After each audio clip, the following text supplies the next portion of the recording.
நல்லதே நடக்கும்.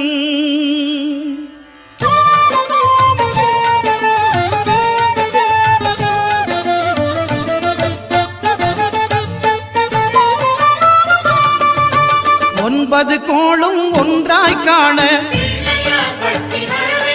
அங்கு கற்பகம் என்னும் கடவுளின் மெய்யில்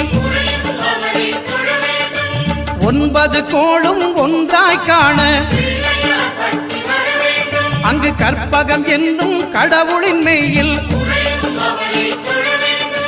சூரியன் முதலாய் 9 கிரகமும் பலவித குணங்களை கொண்டிருக்கும். எங்கள் கற்பக தருவில் அவை வரும்போது ஒன்றாய் சேர்ந்து பலனளிக்கும்.